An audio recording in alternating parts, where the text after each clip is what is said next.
বাংলা যার মাতৃভাষা, সেখান থেকে আমি আমার মাতৃভাষাকে ধরে তারপর এগোবো, মাতৃভাষাকে ছেড়ে নয়, মাতৃভাষাকে ছেড়ে অবশ্যই না, মাতৃভাষাকে ধরেই এগোবো। এই যে লেখকদের এনে তার বই কিনলে তার সই পাওয়া যাবে বইতে, এইটা তো একটা ব্যবসার আঙ্গিক থেকে। এই ব্যাপারগুলো তো আর রবীন্দ্রনাথকে নিয়ে করা যাচ্ছে না। এখনকার দিনে এই গল্পের বই ব্যাপারটাই উঠে গেছে, টেক্সটের বাইরে কেউ কিছু পড়ে না। এটা আমি আমার নিজস্ব অভিজ্ঞতা থেকে বলছি, টেক্সটই পড়ে না ঠিক মতো। বই পড়তে যথেষ্ট ধৈর্যের দরকার, সেখানে অডিও স্টোরিটা অনেক বেশি প্রেফারেবল, অনেক বেশি মানে ওদের কাছে গ্রহণীয়। আমার যেগুলো পড়া আমি সেগুলোও শুনি। কিছুদিন আগে রামের সমুদ্রে শুনলাম, বিন্দুর ছেলে শুনলাম, ব্যাপারটা রয়ে গেছে, সেই আবেগটা রয়ে গেছে এখনো। কি মৌখিক পরীক্ষা আমি এমন কিছু কঠিন প্রশ্ন করাও যায় না ওদেরকে, তো জিজ্ঞাসা করতাম যে এটা কার লেখা। আমি যদি 10টা ধরি তার মধ্যে 9টাই বলছে রবীন্দ্রনাথ, কিন্তু রবীন্দ্রনাথ আদৌ লেখেননি ওদেরকে। তা আমি ওদেরকে বলতাম এই লোকটাকে আর কত জ্বালা ভিতরা।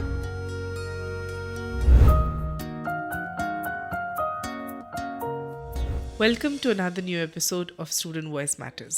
This is your host Sonalika Goswami. আজকের এপিসোডটা 21শে ফেব্রুয়ারি আন্তর্জাতিক মাতৃভাষা দিবসের জন্য। বাংলা ভাষা এমন একটা ভাষা যার জন্য মানুষের প্রাণ দিয়েছে, তাই বাংলা ভাষার ভালোবাসার প্রতি আজকে আমাদের এই এপিসোডটা। আমাদের সঙ্গে আছেন সুস্মিতা বণিক, বাংলা মাধ্যমের শিক্ষিকা।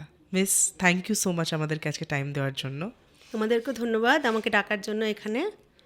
আজকে আমরা এপিসোডটা শুরু করব তোমার বাংলা ভাষার প্রতি ভালোবাসাটাকে নিয়ে। তুমি একদম ছোটবেলা থেকে বাংলা ভাষার প্রতি যে তোমার ইন্টারেস্টটা গ্রো হয় এবং এটা নিয়ে এত বছরের তোমার চর্চা, কিভাবে একটা ভাষাকে এতটা ডেডিকেশন দেওয়া, একটা ভাষা নিয়ে এতটা চর্চা করতে পারো, এটা নিয়ে যদি আমাদের একটু বলো তোমার পুরো জার্নিটা।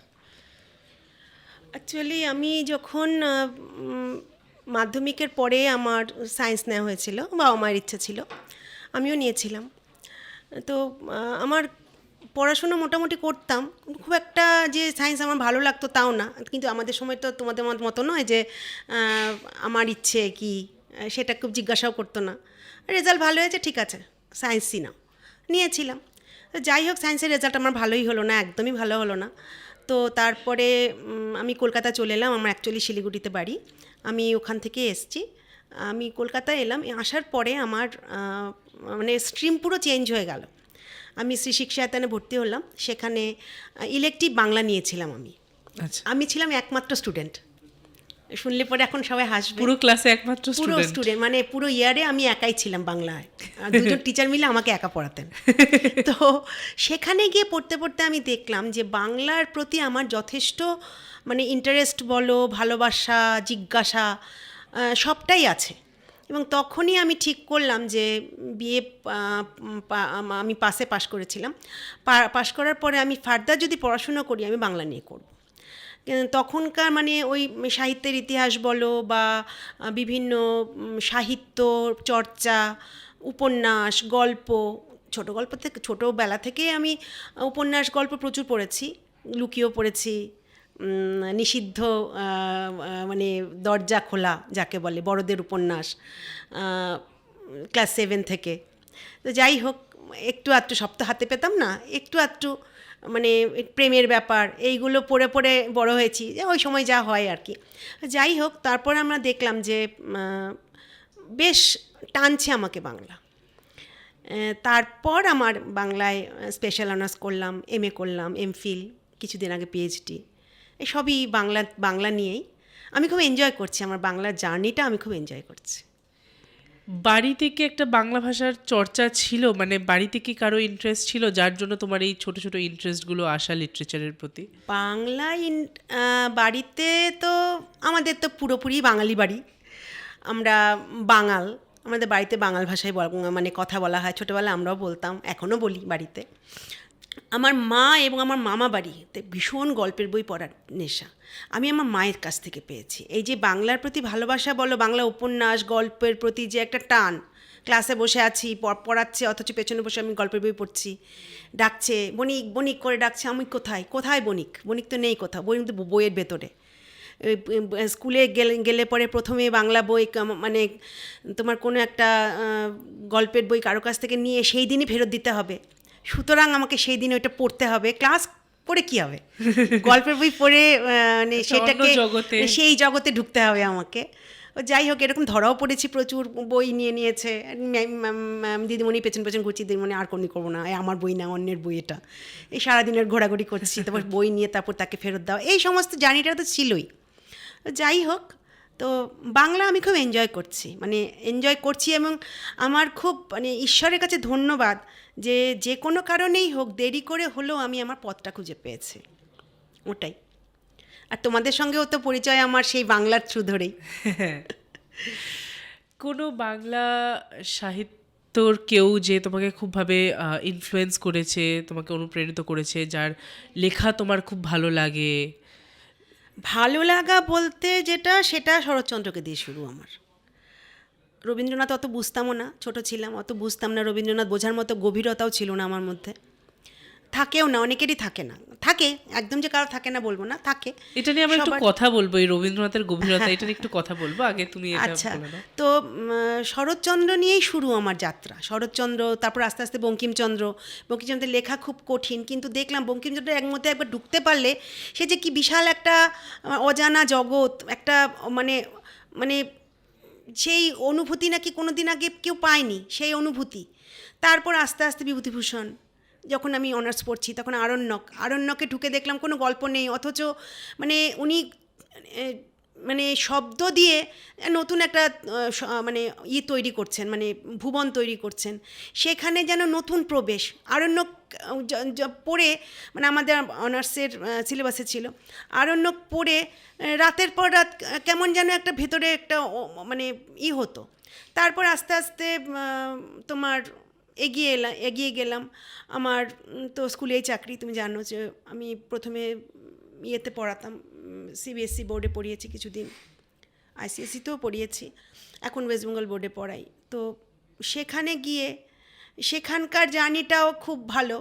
আবার তোমার ধরো বিএ যখন মানে বিএ পরীক্ষা হয়েছে, অনার্স পরীক্ষা হয়েছে, তখন আমি হাতে পাই পার্থিব, শীর্ষেন্দু মুখোপাধ্যায়ের।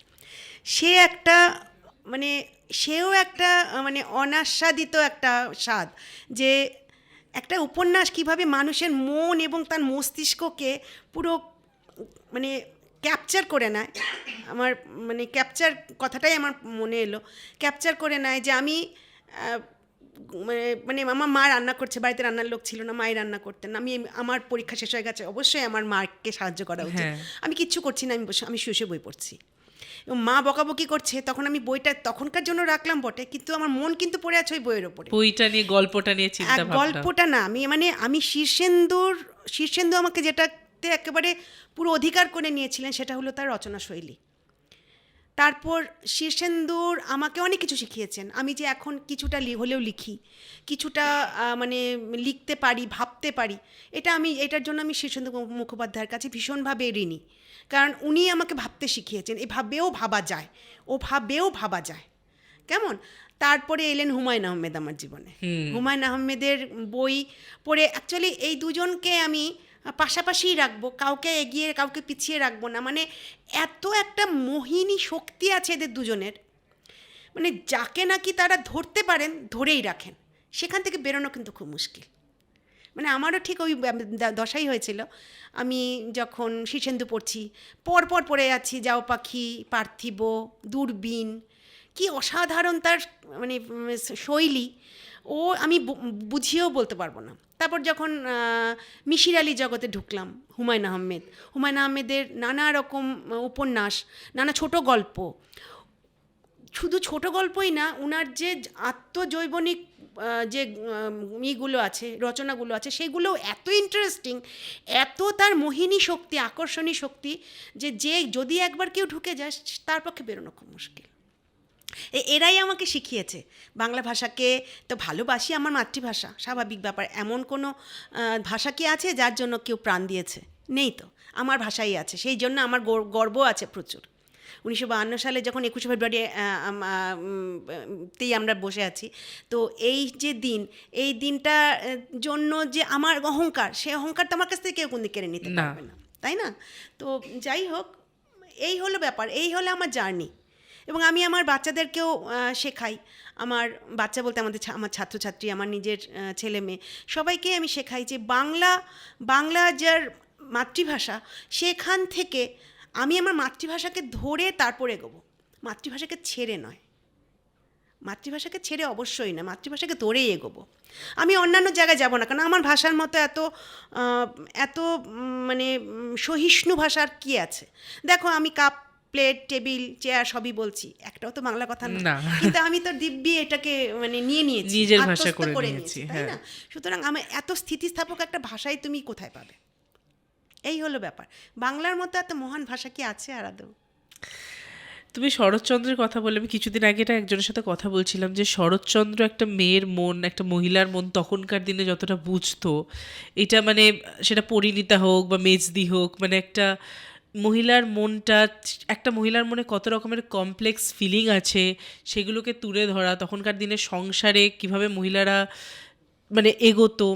তো তুমি মানে তুমি একদম ছোট বয়স থেকে শরৎচন্দ্র পড়া শুরু করেছিলে, তুমি কি তখন মানে আস্তে আস্তে যখন বড় হচ্ছ শরৎচন্দ্র পড়ছো, তুমি কি তখন মানে অনেক বছর পরও যে বা আজকেও যে শরৎচন্দ্র তুমি পড়াও ক্লাসে হয়তো, এখানেও কি তুমি রিলেট করতে পারো? মানে এখনো কি মহিলাদের পরিস্থিতি, মহিলাদের মনটা, মহিলাদের ইমোশনের লেয়ারগুলো এখনো কি ওরকম রয়েছে?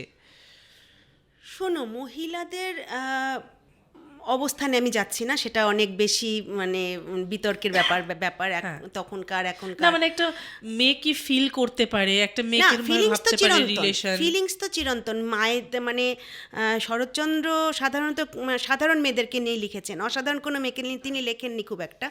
সাধারণ মেয়ে কি, সাধারণেরাই অসাধারণ হয়ে উঠেছে। শরৎচন্দ্রের পরিণীতা আমি 35 থেকে 36 বার পড়েছি।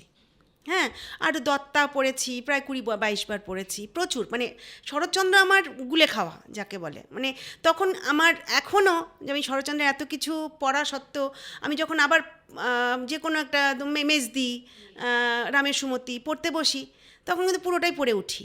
আমি এমনকি যদি অডিও কোনো কিছু পাই সেগুলো শুনি বসে বসে। আমার ভালো লাগে আমার শরৎচন্দ্রের ওই মানে চরিত্রগুলো। যদিও আমার মনে হয় যে ওই চরিত্রগুলোর যে চরিত্রদের যে ডাইমেনশনগুলো এখন অনেক চেঞ্জ হয়ে গেছে, চেঞ্জ হওয়াই উচিত। কারণ শরৎচন্দ্র তো একটা নির্দিষ্ট সীমার বাইরে বেরোতে পারেননি শেষ অবধি। সেই চরিত্রহীনে সাবিত্রীকে তিনি সংসারের বাইরেই রেখেছেন, সংসারের ভিতরে ঢোকাতে পারেন না। তাই না? তো যাই হোক, কিন্তু মেয়েদের যে চিরন্তন একটা ব্যাপার, মেয়েদের যে সহজাত যে ভালোবাসা, মেয়েদের যে সহজাত মানে বিলিয়ে দেওয়ার যে একটা, নিজেকে বিলিয়ে দেওয়ার একটা মনোভাব, এটা উনি খুব ভালো ধরেছিলেন। এটা ওর মতো করে কেউ ধরতে পারেনি, আমার ধারণা ধরতে পারেনি। বিভূতিভূষণের কিছু কিছু জায়গা আছে, সেখানে আবার অন্য একটা স্টেপ, অন্য একটা মাত্রা। বিভূতিভূষণ যেভাবে মেয়েদেরকে ধরেছেন, তাদের অসহায়তা, তাদের ছোট চাহিদা, ছোট স্বপ্ন, মানে প্রকৃতির সঙ্গে নিজেকে মিলিয়ে নেওয়ার যে ব্যাপারগুলো, এইগুলো বিভূতিভূষণ এত সুন্দর করে ধরেছেন। মানে সবই, মানে সবাই তো সহজাত প্রবৃত্তিটাকে ধরতে চায়, মেয়েদের, মহিলা, পুরুষ, স্বাভাবিক। সহজাত প্রবৃত্তিকে ধরার নামই সাহিত্য। ঠিক ঠিক। তো সেখানে শরৎচন্দ্র ধরেছেন একভাবে। রবীন্দ্রনাথে এসে বরং আমরা অনেক কমপ্লেক্সিটি পাই, চোখের বালিতে আমরা বিনোদিনীকে পাই। সেই এই যে কমপ্লেকশন, এই যে মানে কমপ্লেক্সিটি, মানে কি বলবো এটাকে আমি, জটিলতা, এই জটিলতা কিন্তু শরৎচন্দ্রের নারীর মধ্যেও আছে। কিন্তু তিনি অতটাও মানে রবীন্দ্রনাথের মতো অতটাও তিনি মানে গভীরে, মানে এই জটিলতা নিয়ে অতটা আমার মনে হয় রবীন্দ্রনাথ যতটা কাজ করেছেন শরৎচন্দ্র ততটা কাজ করেননি। তিনি খুব মানে সহজভাবে বলে গেছেন কথাগুলো। হ্যাঁ, কিন্তু নারী চরিত্রের যে মানে সহজাত মমতা, ভালোবাসা, এটা সবাই ধরেছেন, শরৎচন্দ্রও ধরেছেন। তার বামুনের মেয়ে, তার পরিণীতা, আবার আমি পরিণীতার কথা বলি, অরক্ষণীয়া একটা উপন্যাস যেটা পড়ে আমি এত কেঁদেছিলাম। আমি তখন ক্লাস 11-এ পড়ি, স্বাভাবিক ব্যাপার, আমার তখন মনটাও খুব নরম ছিল, ওই বয়সে থাকে সবার মন। আমি রাত্রি শিলিগুড়িতে বইমেলা হয়েছিল, সেখান থেকে অরক্ষণীয়া কিনেছিলাম আমি। সেই অরক্ষণীয়া আমি রাত্রি 2:30টার সময় পড়া শেষ করি, চোখের জলে পুরো বালিশ ভিজে গেছে আমার, আমি তারপরে ঘুমাচ্ছি। মানে আমার এইসব স্মৃতি, মানে বাংলার সঙ্গে স্মৃতি জড়িয়ে আছে প্রচুর আমার। এই যে আমরা রবীন্দ্রনাথ মানে আমাদের, আমি যখন ছোটবেলায় ইমপ্রেশনে ইংলিশ লিটারেচার বলো বা বাংলা গল্প বলো, রবীন্দ্রনাথ থাকতোই, মানে প্রতি বছর একটা করে হলে রবীন্দ্রনাথ থাকবেই। রবীন্দ্রনাথ তো থাকবে, রবীন্দ্রনাথকে ছাড়া আমরা আর কোথায় যাব? এবার এখন যখন আমি আমার বোনের টেক্সট বুকস দেখি, রবীন্দ্রনাথ নেই। ইংলিশে তো নেই, বাংলায় আছে কিনা আমার ঠিক ধারণা নেই, ইংলিশে নেই।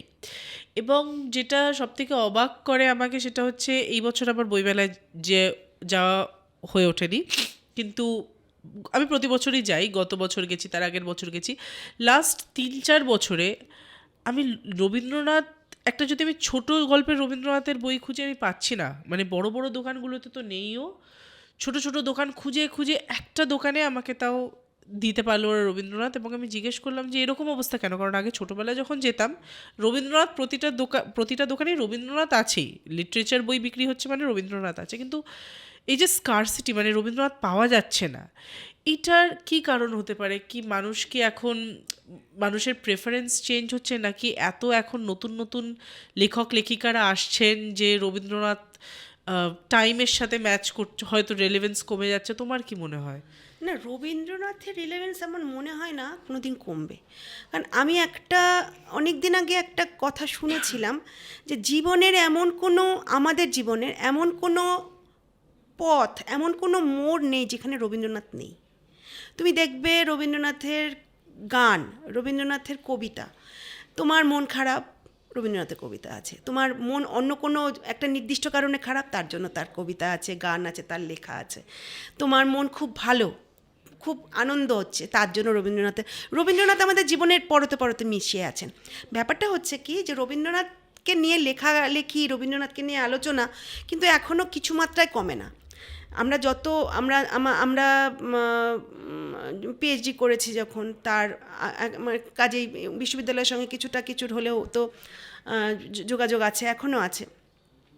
রবীন্দ্রনাথকে নিয়ে পরতে পরতে রবীন্দ্রনাথকে খোলার চেষ্টা সবাই এখনও হয়ে যাচ্ছে, কিন্তু মুশকিল হলো গিয়ে যে রবীন্দ্রনাথ মানে এই যে মানে বইয়ের দোকানগুলোতে রবীন্দ্রনাথ পাওয়া যাচ্ছে না, আমার সেটাও মনে হয় না।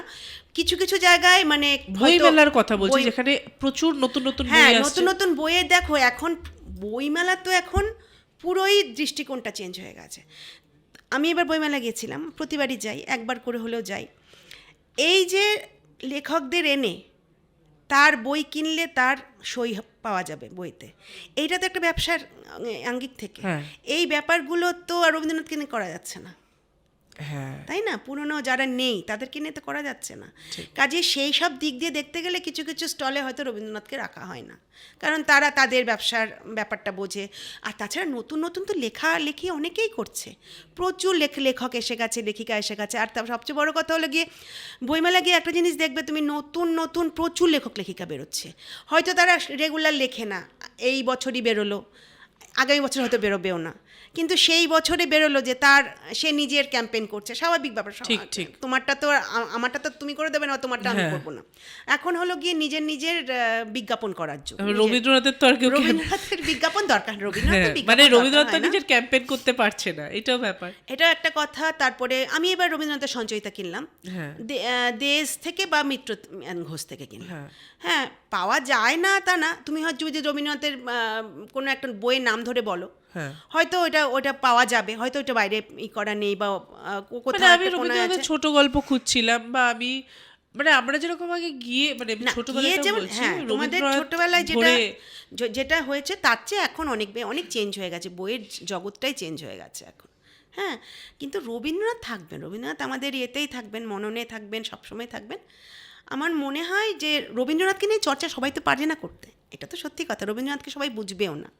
আর এখনকার যেখানে নাকি গ্লোবালাইজেশন হয়েছে, তোমার মানে বাংলার বাইরেও এখন ইংরেজি বইয়ের প্রচুর এখন রমরমা, অন্যান্য ভাষার বইও আছে। আবার সেই দিক দিয়ে গিয়ে তুমি তো সব জায়গাতে রবীন্দ্রনাথ পাবেও না, কিন্তু রবীন্দ্রনাথের যে নিজস্ব জায়গা সেটা কিন্তু রয়েই গেছে, কমেছে হয়তো, আবার কিছু কিছু জায়গায় প্রচুর বেড়ে গেছে। রবীন্দ্রনাথের এত নতুন নতুন সব মানে দিক খুলে যাচ্ছে। আমি তোমাকে একটা কথা বলি, আমি যখন পিএইচডি করছিলাম, আমার গবেষণাকালীন সময়ে আমি রবীন্দ্রভারতী থেকে করেছি। রবীন্দ্রভারতীতে সেমিনার হয় মাঝে মাঝে, তা আমি কিছু কিছু সেমিনার আমি অ্যাটেন্ড করেছি। সেইখানে রবীন্দ্রনাথের আঁকা নিয়ে একটা সেমিনার হয়েছিল। সেখানে এসেছিলেন জার্মানি থেকে একজন মহিলা। তিনি এসে পুরোটা মানে ওই এসে পয়েন্ট প্রেজেন্টেশন করে তিনি অনেকটা সময় তাকে নানা রকম সবাই প্রশ্ন করছে। তুমি ভাবো না, রবীন্দ্রনাথ তো অনেক দেরি করে অনেক বয়সে তিনি আঁকা শুরু করেছেন, কিন্তু সেই আঁকা নিয়েও যে কী উন্মাদনা, যারা গবেষক, যারা নাকি নানা রকমভাবে রবীন্দ্রনাথকে ধরতে চায়, তারা এখনও নতুনভাবে রবীন্দ্রনাথকে ধরে যাচ্ছে। রবীন্দ্রনাথকে ছেড়ে আমরা কিছুই করতে পারবো না। হ্যাঁ, আমরা কিছু দিনের জন্য হয়তো কিছুক্ষণের জন্য ভুলে গেলাম, কিছু দিন আমরা তাকে নিলাম না, কিন্তু Ultimately আবার সেই রবীন্দ্রনাথ তো ফিরে আসে। থাকবেনই, রবীন্দ্রনাথ থাকবেন। তুমি যখন এই রবীন্দ্রনাথের বারবার তুমি কমপ্লেক্সিটির ব্যাপারে বলছো, একটু যদি ওটা নিয়ে কথা বলো, মানে কিভাবে তোমার মনে হয় যে রবীন্দ্রনাথ সবার থেকে আলাদা? দেখো, রবীন্দ্রনাথকে নিয়ে বলার মতো মানে অত কিছু না মানে তুমি যে বারবার কমপ্লেক্সিটিটা বলছো, আমি বলছি জটিলতাটা তোমাকে, বলছো। আমি অনেক দিন আগে শরৎচন্দ্রের একটা লেখা পড়েছিলাম। সেখানে তিনি বলেছেন, একটা দিকে তুমি মানবে তো যে সাধারণ পাঠক মহলে রবীন্দ্রনাথের থেকে শরৎচন্দ্র অনেক বেশি জনপ্রিয়, এটা তো জানো। হ্যাঁ। তা সেই নিয়ে বোধহয় কেউ তাকে বলেছিল, বা তিনি হয়তো নিজেই বলেছিলেন, শরৎচন্দ্র বলেছিলেন যে রবীন্দ্রনাথ লেখেন আমাদের জন্য, আমরা লিখি সাধারণের জন্য। এর চেয়ে ভালো রবীন্দ্রনাথকে বিশ্লেষণ করার তো আর কিছু নেই। রবীন্দ্রনাথ লিখছেন যাদের মনীষা আছে, যাদের ভাবনা চিন্তা একটা নিজস্ব স্তর আছে, তাদের জন্য রবীন্দ্রনাথ সবসময় রবীন্দ্রনাথ থাকবেন। কিন্তু সাধারণ যারা, সবাইকে রবীন্দ্রনাথ বোঝে। হ্যাঁ, রবীন্দ্রনাথকে নিয়ে আমার একটা খুব মজার গল্পও আছে। আমি যখন প্রথম স্কুলে জয়েন করি 2007-এ, তখন ওয়েস্ট বেঙ্গল বোর্ডে ওরাল ছিল, মানে মৌখিক পরীক্ষা হতো 10 নম্বরের। 9, 10 দুটোতেই 90-এর পরীক্ষা, এখন যেমন প্রজেক্ট করে দিয়েছে, তখন মৌখিক পরীক্ষা হতো। তো সেই সময় মৌখিক পরীক্ষা আমি এমন কিছু কঠিন প্রশ্ন করাও যায় না ওদেরকে। পড়াশোনা তো খুব একটা মানে সবাই করে না, যারা করছে, যারা করছে না একেবারেই করছে না। তো জিজ্ঞাসা করতাম যে এটা কার লেখা। দেখা গেল আমি যদি 10টা ধরি, তার মধ্যে 9টাই বলছে রবীন্দ্রনাথ, কিন্তু রবীন্দ্রনাথ আদৌ লেখেননি ওদেরকে। তা আমি ওদেরকে বলতাম, এই লোকটাকে আর কত জ্বালাবি তোরা। মানে রবীন্দ্রনাথ নামটা কিন্তু দেখো, বই পাওয়া যাক না পাওয়া যাক, রবীন্দ্রনাথের নামটা সবার বুকে আছে, সবাই জানে। সবার বুকে, সবার মুখে। হ্যাঁ, যে কোনো কিছু এটাকে লিখেছে, সঙ্গে সঙ্গে তার প্রথমে মস্তিষ্কে আসবে প্রথম নামটা রবীন্দ্রনাথ। যে পড়াশুনো খুব একটা করে না, বা যে পড়েনি এই জিনিসটা, সে কিন্তু চট করে রবীন্দ্রনাথই বলবে। এটা আমি দেখেছি। রবীন্দ্রনাথকে আমরা কিছুতেই ছাড়তে পারবো না কোনো দিন। আর রবীন্দ্রনাথের কমপ্লেক্সিটি বলছিলাম, রবীন্দ্রনাথ মনস্তাত্ত্বিক জটিলতা, এইটা কিন্তু আমাদের উপন্যাসে রবীন্দ্রনাথ প্রথম এনেছিলেন। চোখের বালি রবীন্দ্রনাথের আগে কেউ লেখেননি।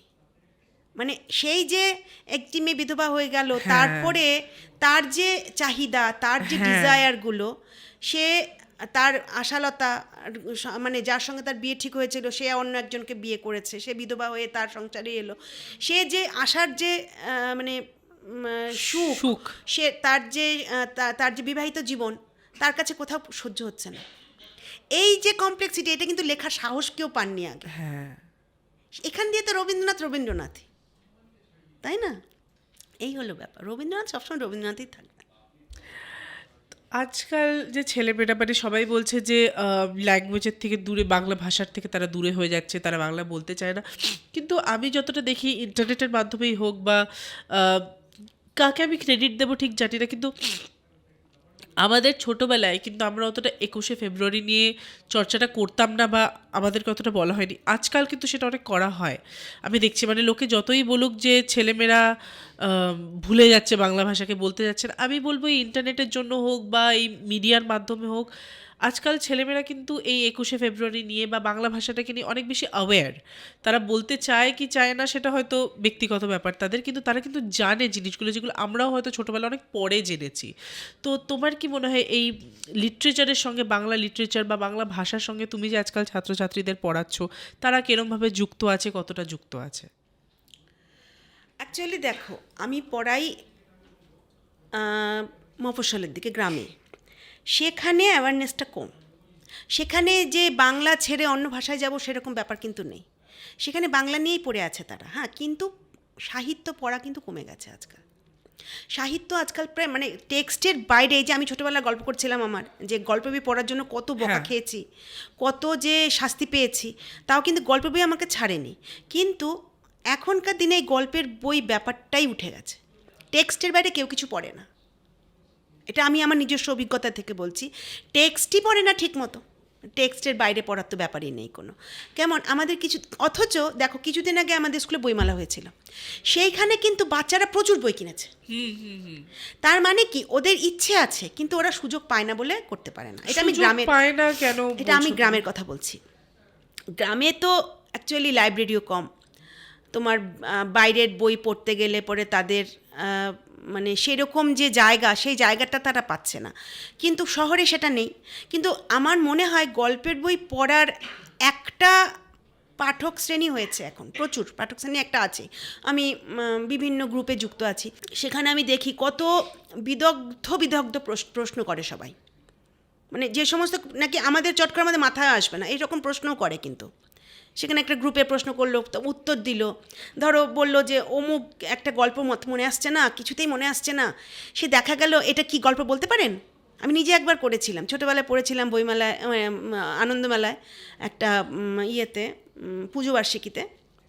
সেই গল্পটার নামটা কিছুতেই মনে আসছিল না, অন্তত 10 থেকে 12 জন উত্তর দিয়েছে আমার কথার। মানে বই যে পড়ে না তা না, বই পড়ার নেশাটা কিন্তু রয়েছে, কিন্তু একটা শ্রেণীর মধ্যে এটা হয়ে গেছে, সীমাবদ্ধ হয়ে গেছে। আর তুমি যেটা বলছিলে যে অ্যাওয়ারনেস তো অবশ্যই বাড়বে, কেননা ফেসবুকের যুগ এখন, ফেসবুক ইনস্টাগ্রামের যুগ এখন তোমার ফেসবুকে তো যে কোনো কিছু নিয়ে ভীষণ মাতামাতি, 21 ফেব্রুয়ারি নিয়ে মাতামাতি এখন, সরস্বতী পুজো, ভ্যালেন্টাইন্স ডে, কি নয়, যে কোনো একটা কিছু নিয়ে। এই স্বাধীনতা দিবস আসবে, প্রজাতন্ত্র দিবসগুলো সব কিছুরই শুভেচ্ছা জানায় সবাইকে। হ্যাঁ, কাজেই তোমার আর ফেসবুকের মানে অ্যাকাউন্ট নেই এরকম মানুষ খুব কমই দেখা যায় আজকাল। কাজেই এই যে চোখের সামনে যদি দিনরাত ঘোরে, তুমি তো অ্যাওয়ার্ড হবেই, তবে কি না খুব বেশি মানে গভীরে গিয়ে এখনও আমার মনে হয় না খুব সবাই জানে। এখন মানে বই পড়ার থেকেও বেশি একটা ফার্স্ট অফ অল তো ওই বই থেকে এখন একটা ডিজিটাল ফর্মে রিডিং চলে এসছে, কিন্ডল।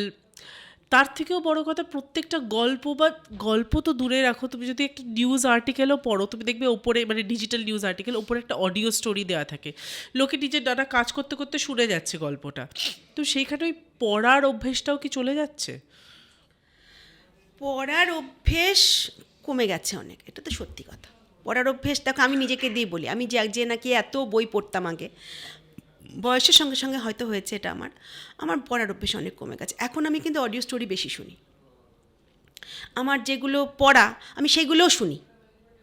কিছুদিন আগে রামের সমুদ্রে শুনলাম, বিন্দুর ছেলে শুনে চোখের জলে বালিশ ভিজে গেল, সেই ব্যাপারটা রয়ে গেছে, সেই আবেগটা রয়ে গেছে এখনও। কিন্তু পড়ার থেকে শোনাটা আমার কাছে বেশি প্রেফারেবল মনে হয়, কারণ মানুষের হয়তো এত ব্যস্ত নানা কাজে, ওইটা একটা ভালো লাগার সঙ্গে একটা কাজটাও হয়ে যাচ্ছে। ব্যস্ততা একটা আছে, কিন্তু তার চেয়েও বড় কথা মানুষের ধৈর্য কমে গেছে।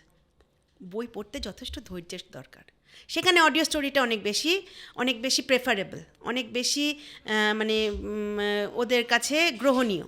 কেমন আর তোমার অডিও স্টোরি শোনার থেকেও আর তোমার বই পড়ার ব্যাপারটা, এই যে বই পড়া, আগে তো আমরা শুধু বইতেই পড়তাম, এখন তো ডিজিটাল প্ল্যাটফর্মে চলে এসছে প্রচুর বই। এবার সবাই অনেকে বই কিনবে, আবার কিনতে যাবে, বই পাবে কি পাবে না, অ্যামাজন থেকে বই আনাবে, তার চেয়ে বরং যদি ওইটা মানে ডিজিটাল ফর্মে বই পড়ে ফেলা যায়। আমি কিন্তু ডিজিটাল ফর্মে প্রচুর বই পড়েছি, আমার মোবাইলে প্রচুর বই আছে, আমারও মানে শুয়ে আছি, বইটা আবার গিয়ে নিয়ে আসবো, তার চেয়ে বরং মোবাইলটা খুলে বইটা পড়ছি, এরকমও হয়েছে। কিন্তু যারা বাচ্চা তাদের তো এটা চোখে, মানে স্টুডেন্ট যারা, তাদের জন্য আমি তো বলছি না এটা ভালো, এটা হচ্ছে। এখন দেখো আমাদের যা কিছু হচ্ছে সবই কি ভালো হচ্ছে না? তো অ্যাকচুয়ালি এখন বাংলার প্রতি ভালোবাসা, বাংলা ভাষা আমাদের মাতৃভাষা, এরকম তুমি অনেক বাড়িতে দেখতে পারবে যারা নাকি বাঙালি অথচ হিন্দি নিয়েছে second language, Bangla second language নেয়নি তারা, অনেকেই আছে। এটা আমাদের সময় তো আমি দেখেছি। হ্যাঁ, অনেকে মানে এটা শুরু হয়েছে অনেক দিন ধরে। কাজেই সবাই মনে করে যে বাংলা তো জানি, কাজেই আরেকটা যদি সাবজেক্ট, একটা সর্বভারতীয় সাবজেক্ট শিখে রাখলে ভালো।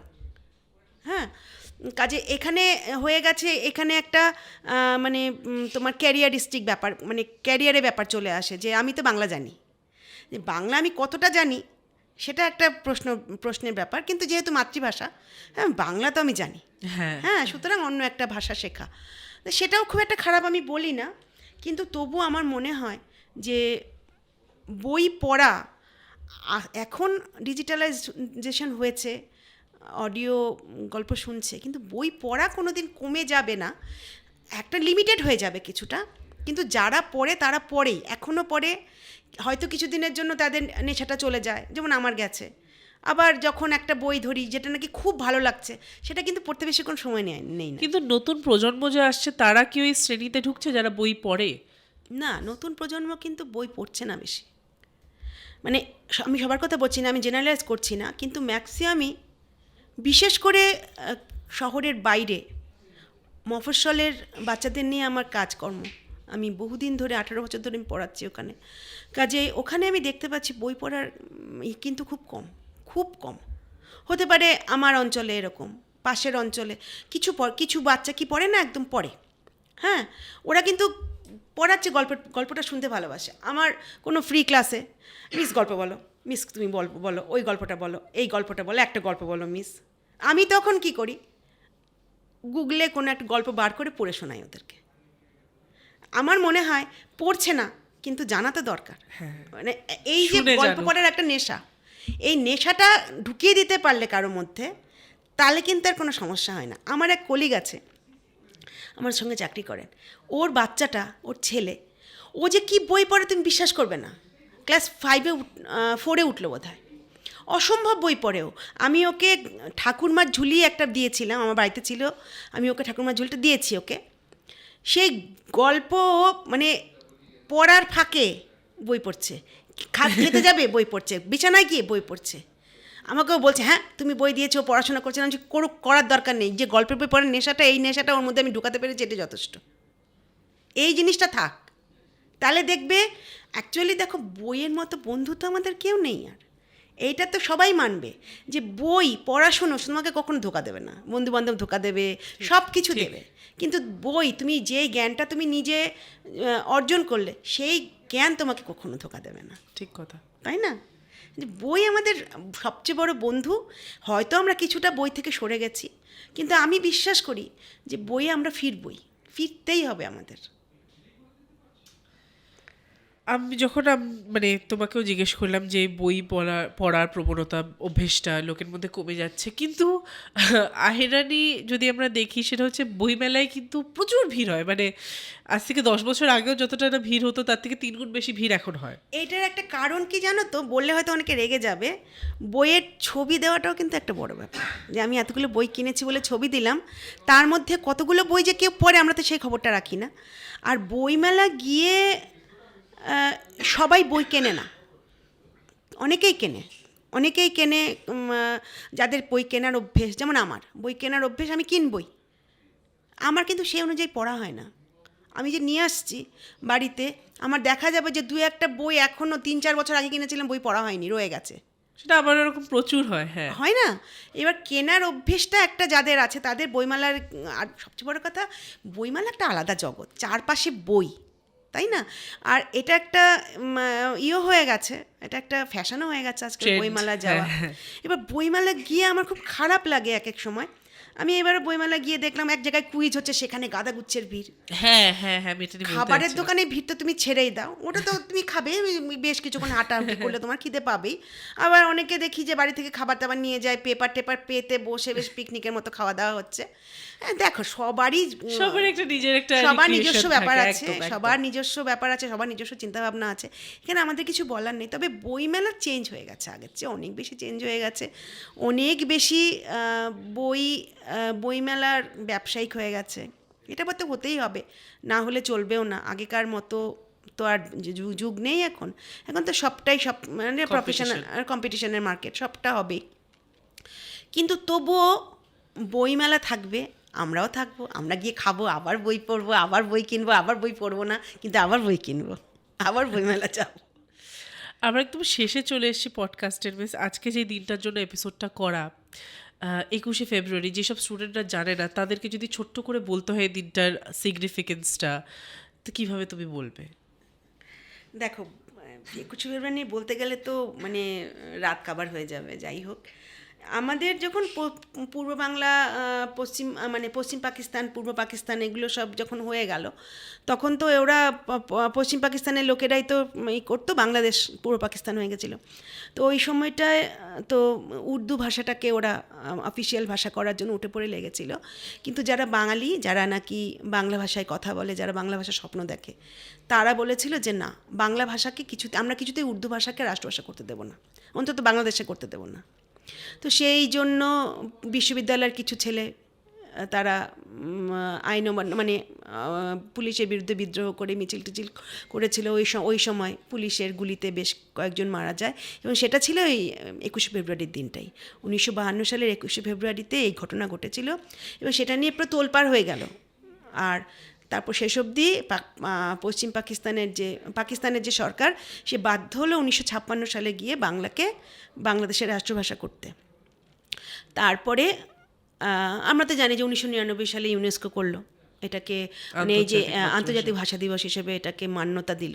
আর যদি আমার ভাষা ছাড়া অন্য কোনো ভাষার আছে যে একটা ইন্টারন্যাশনাল ল্যাঙ্গুয়েজ ডেতে বাংলা ভাষার কথাই বলা হয়, মানে বাংলা ভাষার জন্যই দেওয়া হয়েছে। হতে পারে সবার ল্যাঙ্গুয়েজই তার কাছে মানে, কিন্তু আমার ভাষা মহান। এবং এখন দেখা যায় যে আমেরিকাতেও পাবলিক ট্রান্সপোর্টে বাংলায় লেখা, এতটাই সেই ভাষার জোর। এবং বাঙালি কোথায় নেই, বাঙালি কোথায় নেই, তুমি যেখানেই যাও বাঙালি একটা আছে। যেখানে যে বিশ্বের যে কোনো প্রান্তে যাও তুমি দেখবে বাঙালি আছে, একদম বাঙালি থাকবেই। বাঙালিদের পায়ে শস্যে যারা ঘুরতেও ভালোবাসে, এবং বাইরে গিয়ে ভাত মাছের খোঁজ করবে না এরকম মানুষও নেই। আমরা হিমাচল ঘুরতে গেছিলাম যখন, কোথাওই তো মাছ টাছ পাওয়া যায় না, হিমাচলে তো ওখানে মাছ পাওয়া যাবে কোথায়। আমরা যখন কল্পা গেলাম তখন একটা হোটেলে উঠলাম, উঠে আমাদের মানে ইয়েতে এলো, মানে জ্ঞানে এলো যে ওইটা কেষ্টপুরের একজনের হোটেল। সেখানে আমরা 250 টাকা দিয়ে এক পিস মাছ খেয়েছিলাম, কিন্তু বহুদিন মাছ খাওয়া হয় না, সুতরাং মাছ তো খেতেই হবে, এরকম ব্যাপার আর কি। বাঙালিকে ঠিক খুঁজে নেয়। বাংলা ভাষার এমনই একটা মর্যাদা, এমনই একটা মহিমা। হতে পারে এখন বাংলা ভাষা অনেকেই বলে না, অনেকে হয়তো বাংলা ভাষা বলতে লজ্জাও পায়। এটা অস্বীকার করে লাভ নেই কোনো। বাংলা আগের মতো আর